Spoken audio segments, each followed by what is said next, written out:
Well, welcome back everybody to our online program on addiction recovery, and we've been talking about the biomedical model, probably better known as the brain disease model of addiction. And whether or not it's going to live up to the promotion that it's going to solve a lot of problems in the addiction field and give us like this deep understanding. One of the issues that's really kind of curious is that with all this brain chemistry that we've been studying, it's brought to the fore this idea that human beings are conscious.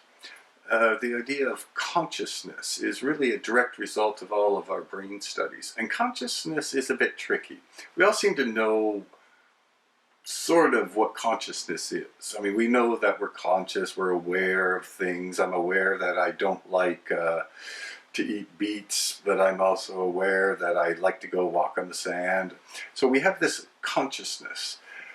But when you really try to define it, it gets really tricky.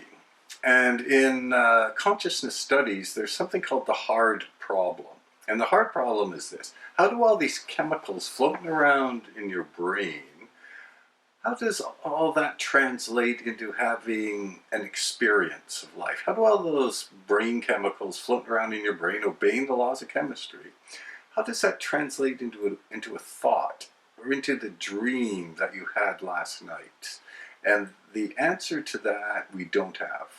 You can't really find two people to agree on that one.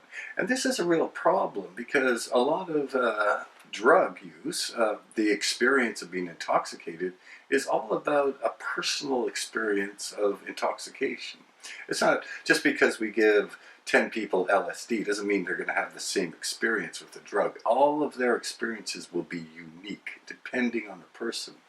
And it always seemed to me kind of common sense that the reason people with addictions would use drugs is simply because they liked this experience they had of this altered state that came from the drug use.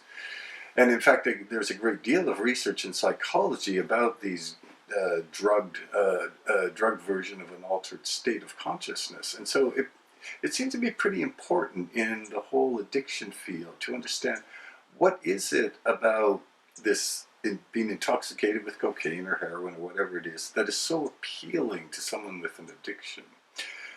But if you come at it from a brain chemistry point of view, from a brain disease point of view, none of that matters. They don't really care about what a person's personal experience is. That's not really an issue. They're just completely focused on just these chemicals floating around in the brain, and the fact that they may lead to some kind of conscious experience is pretty meaningless to the brain disease people. So maybe that's a severe limitation on this idea that we can reduce addiction to a matter of some chemicals altering the structure and function of the brain, as they put it. Because it really denies that whole personal experience, which just seems kind of fundamental to what an addiction is. Anyway, that's this episode of our online program, and we'll be back next time with another one.